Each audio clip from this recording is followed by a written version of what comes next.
Quem é Léo Krieger? Bom, eu sou curitibano, nasci aqui no Campo da Galícia, que hoje é a Praça 29 de Março, no dia 10 de agosto de 1942. Eu sou filho de Isaac Krieger e de Reisel Krieger. O meu pai foi o seu Isaac, do Foto Brasil, que praticamente todos aqueles que moraram em Curitiba tiveram que tirar fotografia no Foto Brasil. Porque quem não tirou fotografia no Foto Brasil não morou em Curitiba. E você chegou a trabalhar alguma coisa com seu pai no Foto Brasil? Não, eu ia lá ajudá-lo, porque nos domingos, quando tinham as missas comemorativas, as primeiras comunhões, vinha todo o pessoal dos subúrbios para tirar fotografia. Então a missa terminava 11h30, meio-dia, e todos vinham tirar fotografia. Naquele tempo ninguém tinha máquina fotográfica, então todos tiravam fotografia no Foto Brasil. Então desciam, que tinha um cenário próprio, né? E tinha um canto assim que era para tirar fotografia de primeira comunhão, e as pessoas vinham de ônibus até a Praça Zacarias, vinham do Portão, vinham da Vila Guaíra, e ali então eles se concentravam, e o foto ficava trabalhando até às 6 horas da tarde. E eu ficava distribuindo as senhas à medida que as pessoas iam chegando. Então eu queria também dizer o seguinte: sou casado com a Helena Krieger, e tenho 2 filhos, o Rogério e a Sila, que hoje mora em Israel, e tenho 4 netos, o Bruno, o Noam, o Adi e o Leonardo. Como é que você começou na área esportiva, do jornalismo? Eu comecei no O Dia, em 1959, fazendo uma coluna de futebol de salão. Então, em outubro de 1959, eu faço então esse ano 50 anos que eu faço jornalismo. Então é uma honra enorme estar aqui. Futebol de salão, não é? Não, eu ouvi, né, eu participei desta fundação, que quem trouxe, na verdade, foi o Amorim. Como era o nome dele? Era o... Já me lembro o nome dele, mas ele é que trouxe o futebol... Exato, o radialista. Ele que trouxe o futebol de salão. Ele trouxe a primeira bola de futebol de salão, e ele morava na Travessa Monteiro Lobato, onde eu morava. E foi ali que nos conhecemos também. Então, eu, na verdade, frequento o futebol de salão desde que começou aqui com aquelas grandes equipes, né? Alvorada, que jogavam um grupo Alterval, Alvorada, e foi uma época interessante porque o futebol de salão era disputado em quadra aberta e com aquela bola feita com serragem, né? Era uma bola em que ela era recheada com serragem. Depois, hoje, ela foi se modernizando e... Né? Léo, retroagindo um pouco, você nasceu aqui próximo à Galícia, né? Conte um pouco da tua infância e que escolas você frequentou e até onde você chegou em termos de estudos. Como eu nasci aqui na Galícia, eu frequentei primeiro o grupo escolar 19 de dezembro, onde eu fiz todo o meu primeiro. Depois, como não tinha quinto ano, eu fui estudar no Júlia Vanderlei. Depois eu fiz o exame de admissão do Colégio Estadual do Paraná, em que eu fiquei até o 3º ano científico. Fiz o vestibular na Faculdade de Odontologia da Universidade Federal do Paraná, em 62, ingressei no curso de odontologia, me formei em 1965, comecei a trabalhar como dentista, já fazendo odontopediatria. E em 67 eu fui ser professor voluntário na disciplina de higiene e odontologia sanitária da Universidade Federal do Paraná, em que o titular era o professor Alcione Moraes de Castro Veloso, filho do nosso grande Dario Veloso. E lá eu fiz a minha carreira universitária. Em 1971 eu fui contratado como professor auxiliar de ensino, e em 73 eu fui a Porto Alegre fazer um mestrado, né? Sou mestre em odontologia, e me aposentei depois de 35 anos na Universidade Federal, em 95, e hoje eu sou professor da PUC do Paraná e da Universidade de Juruti. Então, eu continuo ainda trabalhando na minha odontopediatria no meu consultório. Chegou a jogar futebol aqui no campo do Poti? Ah, sim, o campo do Puti. Você começou ali? Comecei jogando futebol ali, a turma era uma turma. Antes do Puti, nós tínhamos um campo que era o campo do Flamenguinho. O Flamenguinho era na esquina da rua da Princesa Isabel com a Brigadeiro Franco. E tinha o campo do Tamoio, que era na Augusto Stelfel, em frente ali onde tem aquele terreno do Zauer, que na verdade era um potreiro, né? Aquilo era um potreiro, que hoje tem uma edificação muito grande, e nós na verdade nos criamos ali. E hoje, por exemplo, eu tenho os grandes amigos da época, o Muricy, né? O José Cândido Muricy, o doutor José Cândido Muricy, médico, cirurgião plástico, o doutor João Carlos Viale, né? Então, pessoas que conviveram conosco ali na Galícia, né? E que marcaram época no campo do Puti, no Flamenguinho, no Tamoio. Então era o grupo, porque a gente jogava futebol ali na Brigadeiro Franco, não tinha asfalto, não tinha nada, era uma rua de macadame, né? Macadame. Então tenho boas recordações da infância ali na Travessa Botelho Lobato, onde eu sempre morei, né? Você conciliou bem o estudo de odontologia e depois o trabalho de dentista e com o jornalismo? Eu conciliava bem, porque eu sempre tive bons chefes no Diário do Paraná, e um deles foi o Ayrton Batista, quando entrei, ele era o secretário de redação. Então a gente tinha facilidades, porque você começava a trabalhar de manhã, fazia uma parte da matéria pela manhã, depois você voltava ao meio-dia, e depois à noite você vinha fechar. E a gente fazia muito isso. E havia uma aceitação grande de que você pudesse trabalhar dessa maneira. E eu acho que nós vivemos uma época extraordinária. Porque imagine que naquela época o Diário do Paraná, que era o jornal de referência, era a escola de jornalismo do Paraná, indiscutivelmente, ele abria numa página inteira, diária, para esporte amador. E quando tinha, por exemplo, uma decisão do basquete, entre Círculo e Curitibano, entre Itali e Curitibano, se fazia manchete da página com o jogo de basquete, não importava o futebol, o jogo do basquete era a manchete, se precisava dar na primeira página, dava na primeira página, isso era uma coisa fantástica, né? E alguns fatos curiosos que depois a gente pode até relembrar, né? E sobre o rádio?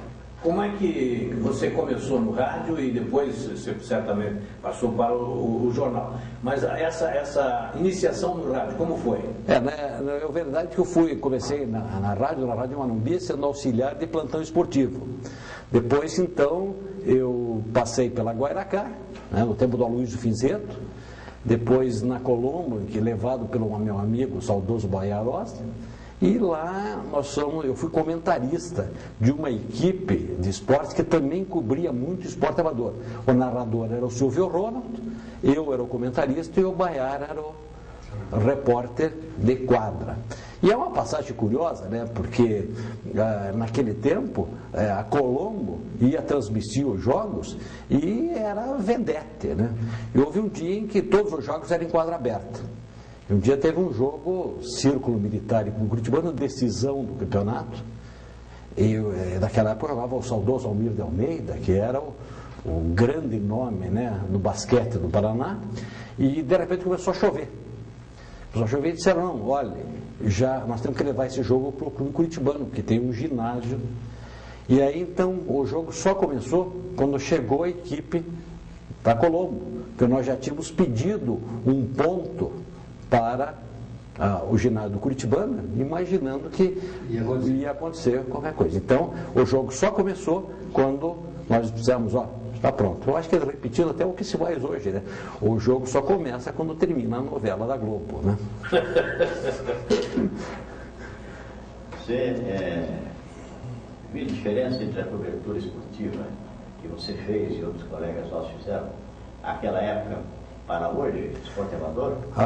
Completamente diferente, né? Hoje a gente fica impressionado de que você só dá destaque ao atleta quando ele ganha uma medalha olímpica. Ele é um ilustre conhecido até o momento em que ele ganha alguma coisa na Olimpíada. E aqui tem uma passagem interessante que eu gostaria de lembrar, e lembrar o meu amigo Edil Boa Morte, o Jorge Edil Boa Morte. O Edil era o nosso diagramador no Diário do Paraná. E nós tínhamos o hábito de dar de primeiro a sexto lugar. E eu fazia assim, eu pegava os resultados, ou de primeiro a sexto, uma prova de natação, de atletismo, ou de primeiro a terceiro. Quando tinha espaço, entrava de primeiro a sexto. E quando não tinha espaço, de primeiro a terceiro. E o Edil dizia, lá vem o Léo já com os resultados, foram os seguintes. E eu recortava os resultados, colava numa folha e o Edil tinha que ficar diagramando, né, contando, as que eram linhas quebradas, e ele reclamava. E eu digo, olha, Edil, veja, nós damos isso daqui porque nós estamos prestigiando um menino que está treinando, isso é educação. Se nós damos destaque para gente que está roubando, para gente que está cometendo delitos, por que nós não vamos dar um destaque para o menino? Para chegar no terceiro lugar numa competição, precisa treinar muito. E a gente dava risada, e que cada vez que a gente se encontrava, os anos passaram, e ele, quando me encontrava, falei, e os resultados, eu disse, ainda hoje é assim. Isso é para lembrar essa grande amizade que a gente fez no tempo do diário, que a gente trabalhava, na verdade, entre amigos, né? Fizemos amigos. Independente do jornalismo que você fazia, você teve uma cunhada também esportista, não teve? Não. Aquela foi a Ilana Krieger, na fila do Berec. Mas depois dela, antes dela, não teve uma que jogou basquete também? Não. Na verdade, que o meu cunhado é o Sali Volokita, né? Ator, né? E a Flora, que foi jogadora. Foi. A Flora Volokita foi da seleção, né? Foi boa lembrança. Fez televisão também? Fiz televisão e nós fazíamos um plantão esportivo na televisão. Esse plantão esportivo antecedia as transmissões ao vivo. O Vinícius era o locutor do oficial, né, do Canal 6, e nós, antes de iniciar, fazíamos um plantão esportivo com entrevistas. Então, a gente convidava as pessoas para as entrevistas no estúdio, enquanto não vinha o futebol. Então, enquanto não vinha a transmissão, nós fazíamos as entrevistas. E eu me lembro, por exemplo, daqueles grandes prêmios Prosdóximo de ciclismo, né?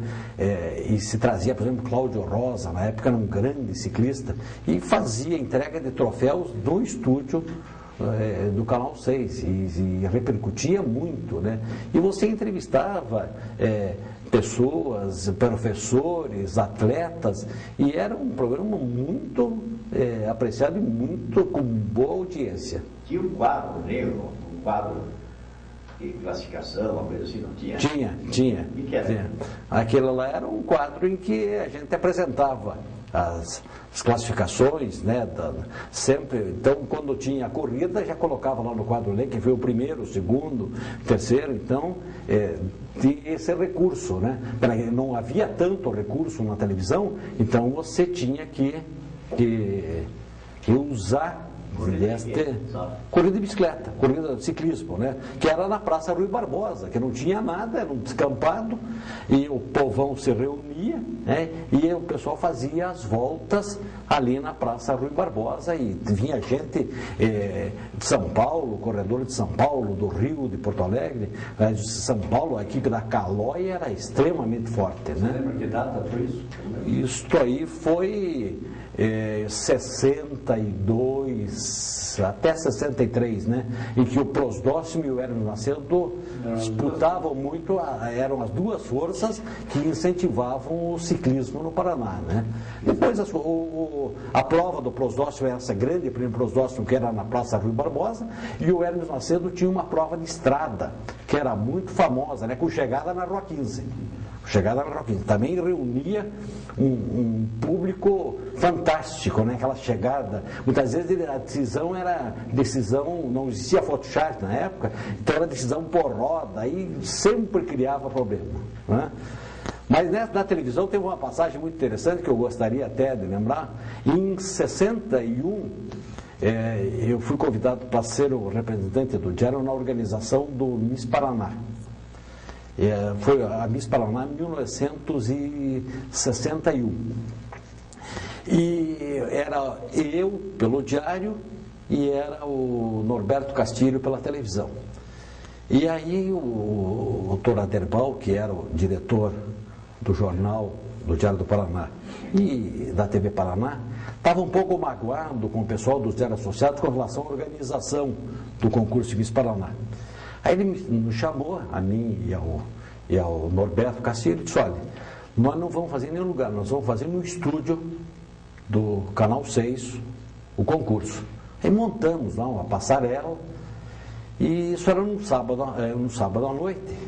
E no sábado pela manhã, estamos sentados eu, Juarez Machado e Jamaia. O Juarez Machado e o Jamaia eram os cenógrafos do Canal 6. E aí dissemos assim: vamos fazer um checklist do que está faltando para...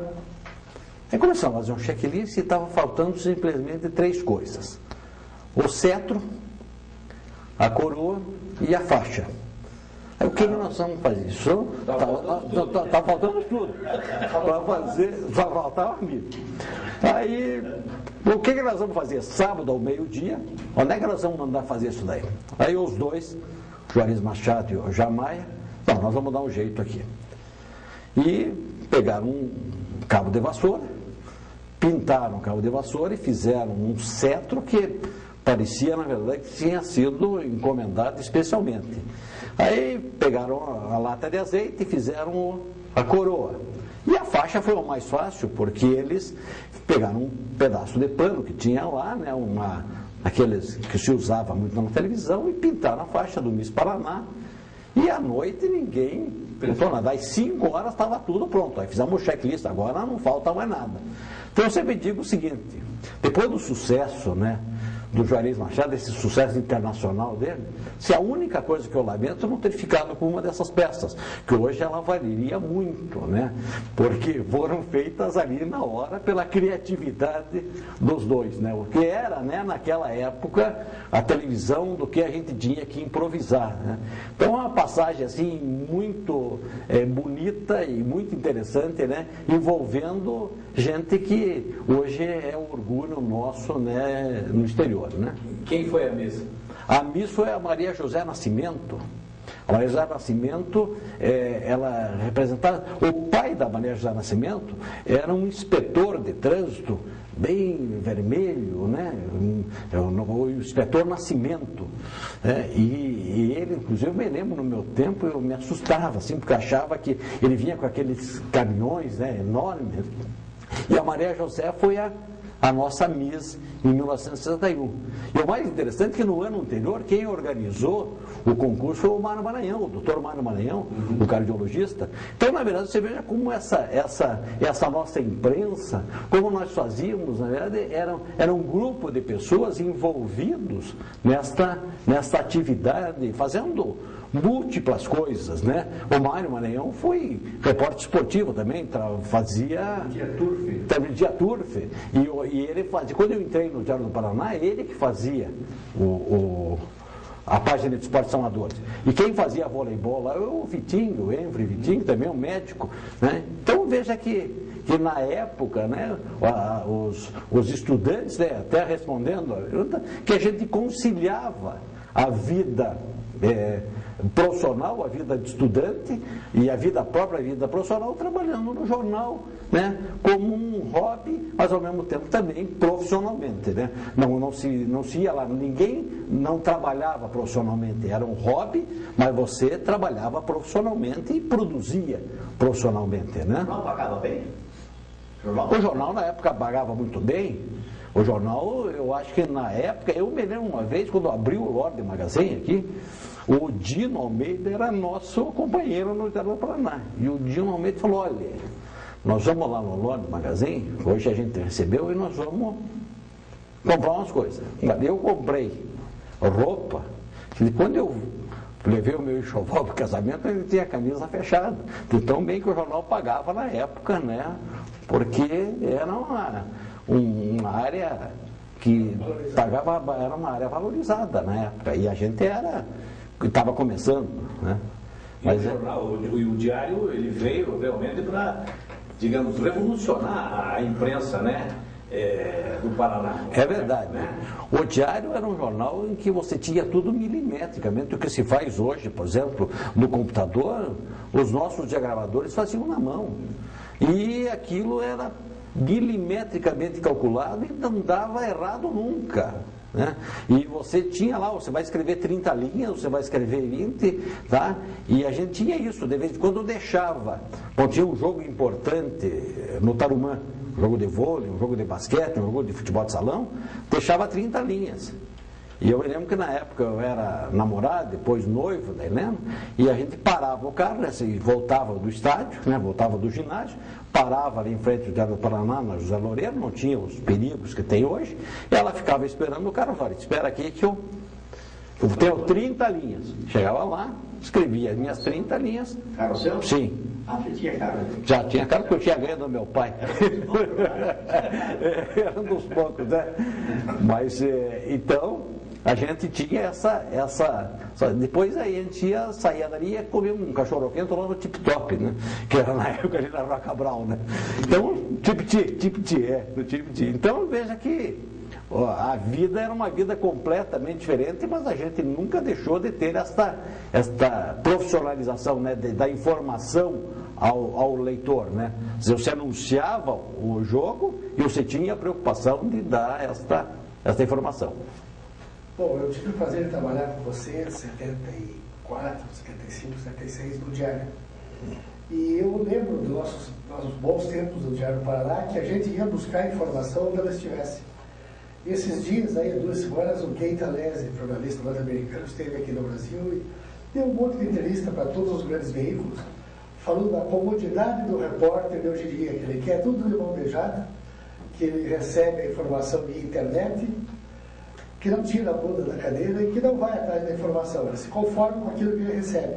Como era o jornalismo naquela época, não é que se compara aquele jornalismo com o de hoje. Olha, que jornalismo bonito que a gente fazia. Isso que o José está levantando é uma coisa interessante.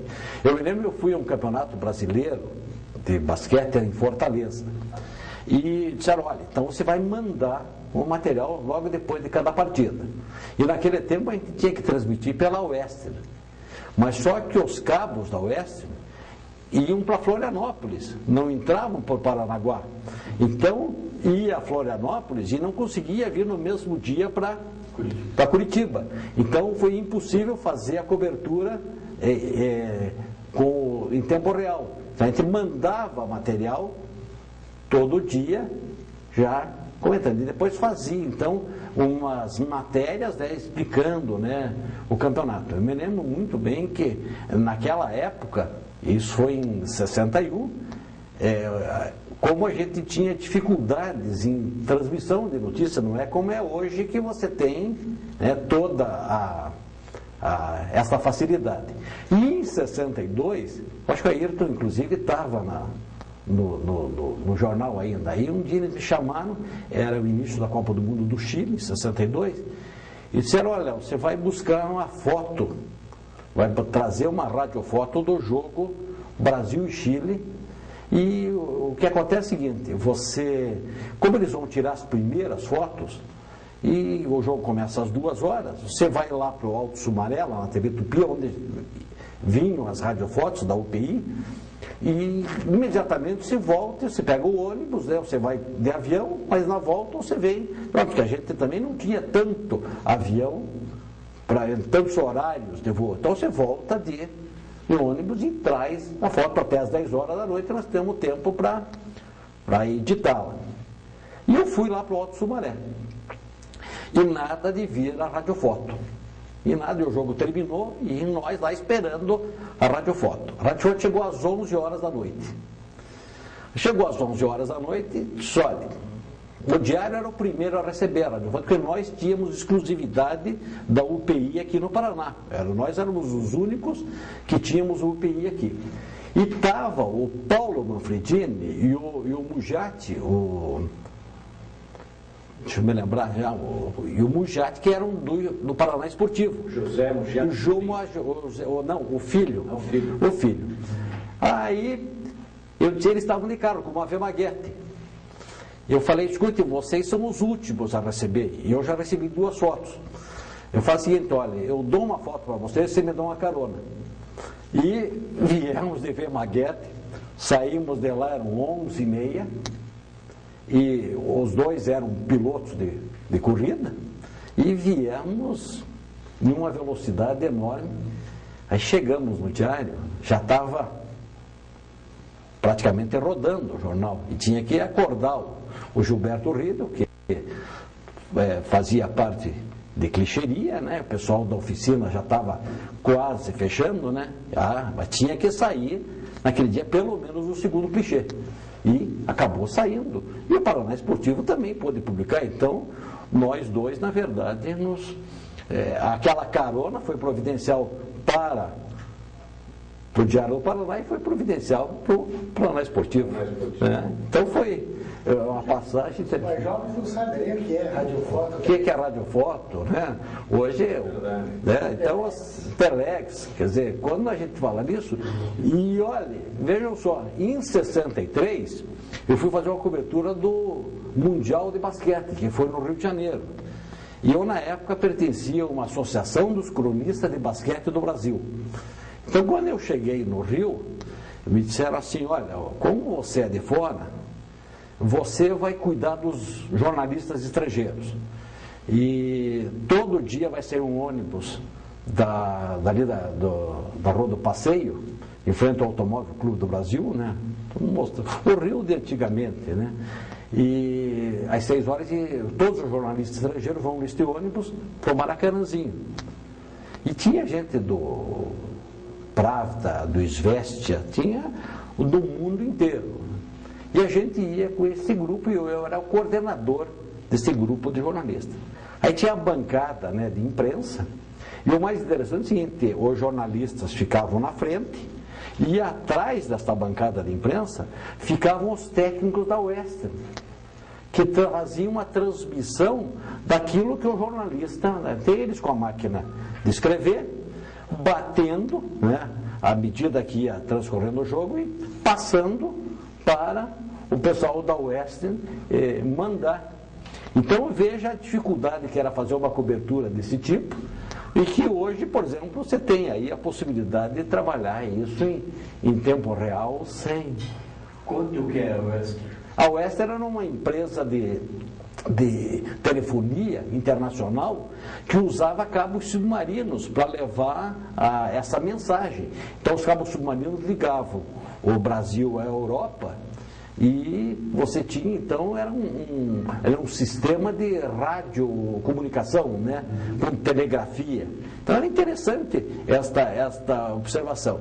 E em 63 foi no primeiro semestre. No segundo semestre, eu fui designado para fazer a cobertura da Universidade Mundial. Como o diário, veja como o diário era importante.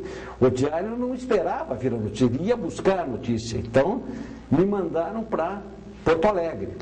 E cheguei em Porto Alegre, e nós éramos os únicos também que tínhamos UPI. Aí quando o pessoal da UPI, soube que eu era do Diário do Paraná, me convidou para trabalhar na cobertura com a UPI. E tinha um comitê de imprensa em Porto Alegre, tinha um célebre de mata-borrão, que era uma casa em forma de mata-borrão, na Borges de Medeiros. E ali era o comitê de imprensa. E naquela época já se transmitiam os jogos pela televisão diretamente ao comitê de imprensa. Então você via os jogos lá. E eu me lembro, um dia eu fui fazer a cobertura de um jogo de basquete, que era no ginásio da Brigada Militar, que era o fim de Porto Alegre. Hoje está no centro. O que tinha de barro para chegar lá era uma coisa impressionante. Aí, de repente, o que acontece? O pessoal chama, olha, vem aqui que nós estamos com um rapaz da delegação de Cuba que está desertando. Era um rapaz da esgrima, era um atleta da esgrima. Quando eu cheguei no vestiário, esse rapaz estava tremendo, uma coisa assim impressionante. Aí e que dizendo eu quero ficar no Brasil, tá? Eu sonho com liberdade, né? Isso em 63. Aí o chefe da redação da UPI, olha, nós temos que colocar ele em Florianópolis o mais cedo possível. E não tinha as estradas que tem hoje. Os caras da UPI conseguiram tirar ele de Porto Alegre e colocaram de manhã cedo, ele já estava. Quando eles se deram conta, a delegação cubana, quando se deu conta, ele já estava em Florianópolis. Por que Florianópolis? Não, porque era o lugar mais perto. Que tinha o lugar mais perto possível era Florianópolis. Depois a UPI, que tinha uma força enorme naquele tempo, a UPI tinha uma força, a United Press Internacional, né? Uma força enorme. E aí o que aconteceu? A represália do pessoal dos países da Cortina de Ferro e de Cuba foi o seguinte: ninguém chega perto dos nossos atletas. Então teve depois uma competição de atletismo, que foi até no campo do Grêmio, foi no dia 7 de setembro de 63, e ninguém chegou perto, ninguém podia entrevistar ninguém. E muito menos então o pessoal da UPI, né? Nós éramos os diabos que não podiam nem chegar perto do...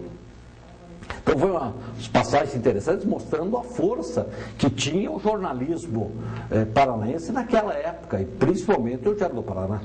Léo, eu lembro naquele nosso período lá, eu de 63 a 70, né?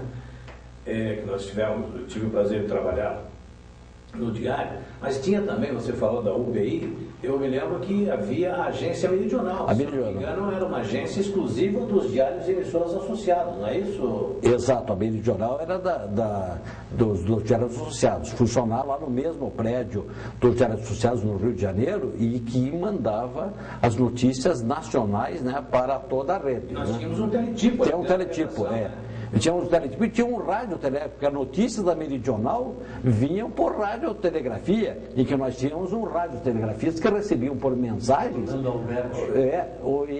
Também tinha Não, era outro. Eram dois oficiais da Polícia Militar. Exato. A segunda internet, Alberti mandava antes disso aí. Sim. Inclusive, nesse mesmo período, o jornal Diário do Paraná tinha os teletipos no prédio da Rádio Colombo. Da Rádio Colombo. Tanto que nos dois campeonatos mundiais, em 58 e em 62, a gente tirava a edição extra. Porque tocava aquela sirene do Diário e vinha edição extra, porque todo mundo esperava a edição extra. Quando morreu o Kennedy, não foi?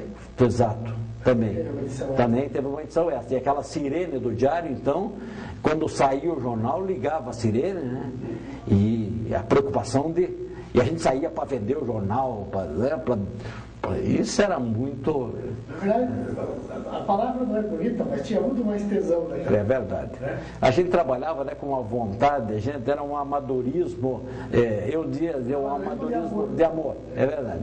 E você, na verdade, vivia aquilo intensamente. E o que acontecia é o seguinte: a gente saía da redação e ia resolver os problemas do mundo, né? A gente ficava ali nos bares ali, e sempre... Não tinha jornada de trabalho, você continuava. E, aliás, teve uma passagem, graças a essa questão de ficar mais tempo, o Diário tinha instituído um plantão das 11 a 1, das 11 da noite a 1 da manhã.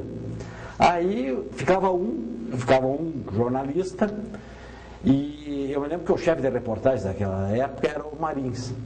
Paulo Marins. E o pessoal ficava ali, tinha um restaurante, um bar ali, perto ali, embaixo do edifício Mauá.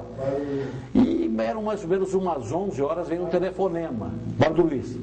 Veio um telefonema às 11 horas, da Polícia Militar.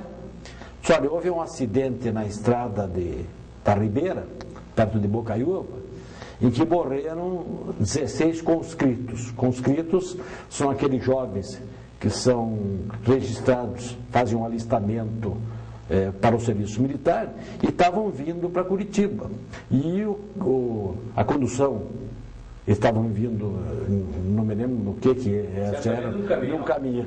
um caminhão ou uma caminhonete e que capotou e que tinham falecido 16 conscritos. E aí a voz lá que tinha se identificado, Ivan, nós estamos mandando as ambulâncias para lá. E se vocês quiserem ir, aí eu saí, desci as escadas e fui lá e falei, Marins, olha, aconteceu isso. Não, estou indo já. E como era na esquina com a Carlos Gomes, e eles passaram, né, então pegaram o Marins na esquina da José Loureiro com a Carlos Gomes e subiram, né, em direção e foram a Bocaiúva, foram à estrada. E aquilo passa e passa e passa, e o Marins, quando chegam, tem uma fila enorme de ambulâncias, não conseguem chegar perto, né? E as informações eram por telefone sem fio, né? Quer dizer, um passava para o outro no ouvido, né? E confirmando, né, que tinha havido, né? E o Marins, então, olha, é verdade, aconteceu. Ah, não tive dúvida. Sentei na máquina, né, e acidente, né? Foi a página, a manchete do jornal, acidente, né, na Estrada Ribeira, mata 16 conscritos. E foi embora, né? Eram 2h30 da manhã, não tinha nenhuma informação, mas o Marins tinha conseguido telefonar para a telefonista do Canal 6, que era completamente desbocada, né? E quando ele falou, olha, avisa, ela soltou um palavrão e desligou o telefone e não avisou ninguém. E no dia seguinte, dá o Diário do Paraná, né, a grande barriga com essa manchete, né, da morte dos conscritos, que na verdade teve alguns ferimentos leves, mas não teve nada. E aí você aguentar, né, no dia seguinte, né, toda uma situação como essa, a grande barriga que você dá, né? Imaginem o que era isso, né? E que podia até motivar hoje daria até demissão de quem fizesse isso. E na época a gente recebeu isso como algo que aconteceu e uma barrigada mesmo, né? Mas foram épocas muito interessantes que mostraram que nós fazíamos na época um jornalismo vibrante, com as condições que nós tínhamos, com as dificuldades naturais, né, da época, sem as facilidades que se tem hoje, para que a gente colocasse todo dia um jornal respeitado. Mas hoje, com as facilidades que tem, não tem mais esporte amador na nossa imprensa local? Não, eu sabe que eu achava o seguinte, uma vez eu peguei um jornal e reclamei que não tinha esporte amador. E contei por que eu achava que nós fazíamos. É isso que eu já tinha falado, de que o menino que chega no terceiro lugar, ele faz um esforço enorme de treinamento, ele tem que ser valorizado, e tem que aparecer a fotografia dele, tem que aparecer pelo menos o nome dele, e me mandei para esse jornal, sabe? Até hoje não veio nenhuma resposta. Porque a preocupação, na verdade, é um incentivo ao atleta de ponta. Mas o atleta, para chegar na ponta, tem que passar pelo estágio inicial. Ele tem que ser valorizado num campeonato juvenil, no campeonato mirim, né? Mas isso era característica do Diário do Paraná, era essa valorização do jovem, era a valorização de coisas nossas. Então eu me lembro que a gente fazia, por exemplo, 10 a 12 matérias por dia de esporte amador. Todo mundo. Você repetia, não interessa. Você repetia, mas você prestigiava. Você estava o tempo inteiro estimulando esta meninada, estimulando os dirigentes, e eles se sentiam importantes. Porque eles telefonavam para você, ou a gente pegava, naquela época a gente pegava, na verdade, a grande parte do material na Boca Maldita. Eu tinha um consultório no edifício Tijucas, quando chegava às 11h30 eu descia, estava todo mundo do esporte reunido, e aí todo mundo te dava as notícias. Quando você ia para a redação, no período da tarde, você já tinha 10, 12 matérias, né? E era uma época fantástica. Léo, estabeleça esse paralelo entre, você sempre menciona o futebol, o esporte amador da época, né? Era o rádio e os jornais que davam as coberturas, né? Mas esse esporte amador, quer dizer, ele envolvia desde do corredor, do atletismo, ao vôlei, basquete, Exato. E futebol de salão e tantos outros esportes. Ao golfe, ao tênis. Futebol suburbano, etc. Então, tudo é esporte amador. Mas hoje, com o advento da televisão e também com as coberturas que a televisão hoje dá a esses esportes, na realidade já não são mais esportes amadores, né? São altamente profissionais. São profissionais. E esportes de elite, né? Exato. Fale sobre isso. Então, veja só, hoje você não pode chamar, por exemplo, o basquete ou o vôlei de esporte amador puro, mas você tem que valorizá-lo, porque você tem que tirar um pouco o foco no futebol. Você tem que jogar o foco também em outros esportes, porque os outros esportes, com perdão de quem faz cobertura de futebol, eles têm uma grande parcela na educação das crianças, uma grande parcela de educação, porque os jovens que jogam, os nossos atletas desses esportes são atletas que servem de exemplo. E nem sempre o jogador de futebol, com as suas atitudes, serve de exemplo. Então, eu acho que nós temos que valorizar, por exemplo, o que fazem os atletas do vôlei, os atletas do basquete, de outras modalidades, como o taekwondo, como o judô, como a natação, que são um exemplo para os jovens. Outro dia eu vi uma matéria falando do aumento da criminalidade. E eu acho que a gente, entre os jovens, eu acho que a gente tem que relacionar esse aumento da criminalidade com o pouco incentivo que se dá ao esporte de uma maneira geral em todo o Brasil. Não é só aqui em Curitiba. Aqui em Curitiba, particularmente, a gente está passando uma época muito complicada de falta de incentivo à formação de equipes. Os próprios jogos colegiais viraram uma nova política. Viraram uma nova política. Eu me lembro do tempo, por exemplo, que... Exato. E veja só, aquele tempo, aqui gostaria de citar, por exemplo, o professor Hugo Pilato Riva, diretor do DEF. Quando se fazia jogos colegiais aqui, brasileiros, sul-americanos, isso era um exemplo. Hugo Riva, Almir de Almeida, sabe, Rubens Marchand. Quer dizer, gente que trabalhou, sabe, que fazia, na verdade, competições de altíssimo nível. Naquela pista do Colégio Estadual, com todas as dificuldades, não era pista de tartã, era pista de carvão, e se conseguia fazer muita coisa, e hoje, com todas as facilidades que a gente tem, nós temos aí destruição de pistas, nós temos hoje ginásios não aproveitados, hoje tem muito ginásio e pouco atleta. Paralelamente ao colégio estadual, usavam também o círculo militar. O círculo militar, exato. Imagine que quando o futebol de salão começou aqui, o único ginásio coberto era o ginásio do Vinterri. Então se tinha que sair daqui e ir lá no Bacaxiri, passar por toda aquela metodologia de ingresso, né, num quartel, para poder assistir um jogo lá no Vinterri. O que o resto eram todas as quadras abertas. A principal quadra era aquela do Nilo Cairo, na Monsenhor Celso. Depois tinha a quadra da Caixa Econômica, que era na Praça Osório, onde estão construindo um prédio agora. Então você veja só, e nós tínhamos esporte de uma maneira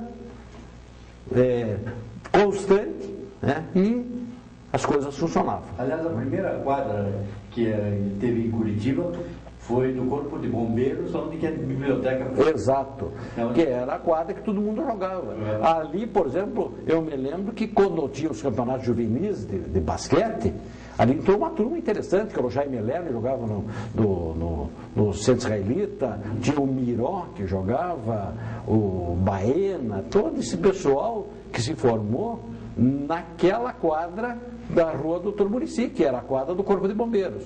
E depois o Corpo de Bombeiros teve onde tem atualmente o Corpo de Bombeiros, também era um local onde se fazia muito futebol de salão. Naquela quadra inicial que estávamos falando, jogou ali também, jogaram os Globetrotters. Os Globetrotters, exato, os Globetrotters. Então, Curitiba teve uma época de falta de locais, mas muita atividade esportiva. Hoje nós temos muitos locais e pouca atividade esportiva, né? Essas coisas se inverteram. Por que você tem saudade do tempo de jornal? Eu tenho a saudade dos companheiros de jornal. porque era uma família. Nós fizemos amizades sólidas. As pessoas se davam e eram uma verdadeira família.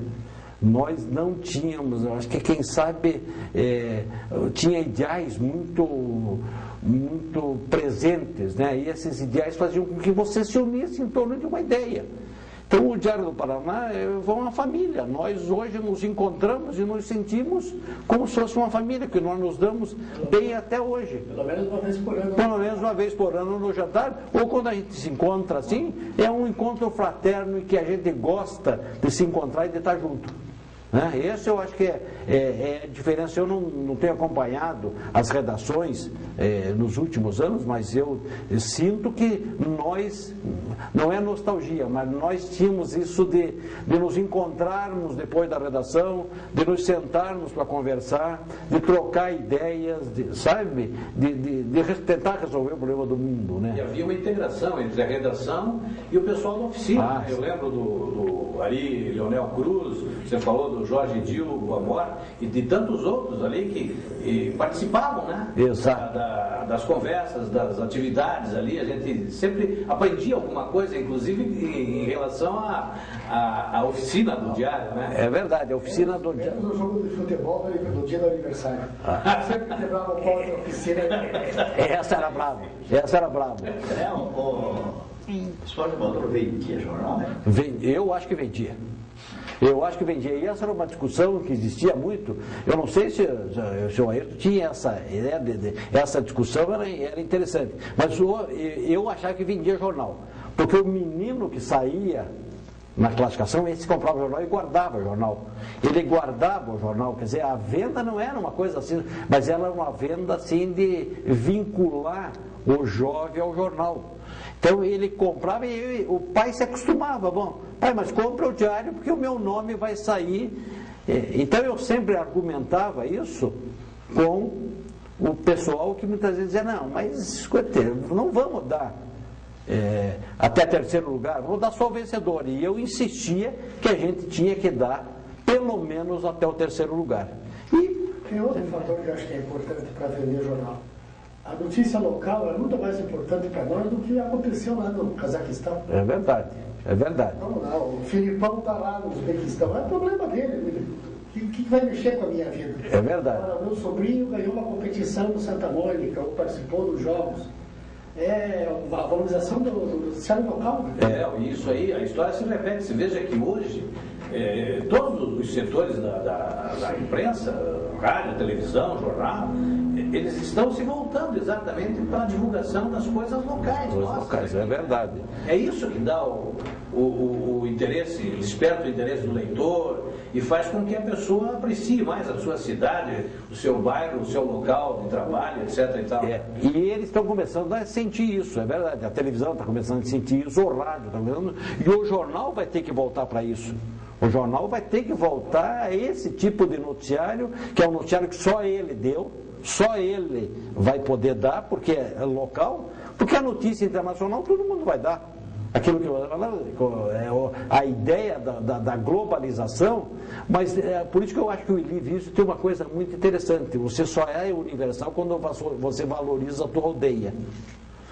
Então, quando você valoriza a tua aldeia, você é universal. Quando você não valoriza a tua aldeia, você, na verdade, cai em um vazio. E este vazio, infelizmente, foi o que aconteceu conosco. Nós perdemos o referencial, nós perdemos a referência. Eu acho que a internet contribuiu para isso. A internet contribuiu para isso. Os jornais passaram a dar noticiário no mundo inteiro na internet, disputando entre si. Exato. E esqueceram do local. O jornal, eu estava lendo esses dias, o Jornal é um País tem uma estratégia na internet de ser mundial. E o jornal impresso é local. Exato. Então você teria que... É uma estratégia inteligente. E nós vamos ter que voltar para isso. Porque senão a gente vai começar a perder esse referencial. Você saber hoje, por exemplo, nós temos que voltar a dizer para os nossos jovens o que a gente fazia. O que era esta Curitiba de alguns anos atrás, de como se faziam coisas, por exemplo, a gincana do curitibano, sabe? Tá certo que nós estamos em outras épocas, mas tem que voltar à valorização destas nossas boas coisas locais, né? O problema é fazer os jovens voltarem a ler. Exato, é verdade. Esse é um problema. Quer a informação pasteurizada na internet, lá poucas linhas. E ela sempre, né? Quanto mais pasteurizada, mais eles gostam. E tanto que você tem hoje problemas até de maneira, né? Se nós tínhamos um estilo, né? Próprio, né? O Diário do Paraná nos criou, né? Um estilo próprio, né? E que muitas vezes quando a gente vê uma distorção no estilo em alguns jornais, a gente falou, olha, no nosso tempo não deixava passar isso daqui. Então, eu me lembro que era a dureza, por exemplo, dos secretários da redação, disse, olha, o título não está bom. Isso, Léo, eles enchiam muito o saco do secretário de redação? Não, eles eram duros. É? Eles eram duros. É uma turma. O Ayrton era profissional. E era, sabe, duro sempre, mas daqui, sabe, o Ayrton, ele tinha uma característica. Sem perder a ternura. Sem perder a ternura. Mas o mais importante do Ayrton é o seguinte: o Ayrton, antes de te dar uma bronca, ele já te dava ele te dava a chance de você dar uma boa risada, porque ele sempre vinha com alguma tirada, né? Aí depois ele vinha com, né? Olha isso, mas sempre, quer dizer, vinham as broncas, mas sem perder essa ternura, quer dizer, esse espírito de família que existia, né? E olha, nós passamos momentos difíceis. Nós passamos momentos difíceis porque em 64, 68, eu me lembro que como entravam, né, as pessoas, por exemplo, que vinham falar. Então a gente já sabia, eles se encostavam assim no balcão, quero falar com o secretário de redação. Aí a gente já sabia que eles eram do serviço de inteligência, né? E vinham, quando terminava a conversa, o secretário, né, quem estava lá, o Zola, o Ayrton, chamava o grupo e disse, olha, está proibido tal coisa, não vamos citar fulano, não vamos citar ciclano, e as coisas. Aí que a gente sabia do fato. Daí que a gente sabia do fato. Né? Mas houve, por exemplo, situações assim. Eu me lembro que teve uma época que foi proibido, por exemplo, falar do nome do Berek Krieger. O Berek Krieger era o presidente da Federação Paranaense da Natação. Mas ele fez um trabalho, né, na natação fantástico. Porque hoje a gente pode dizer, a natação do Paraná foi uma até Berek Krieger. E depois do Berek Krieger. Mas será sempre lembrado. Será sempre lembrado. Depois o Clube do Golfinho, né?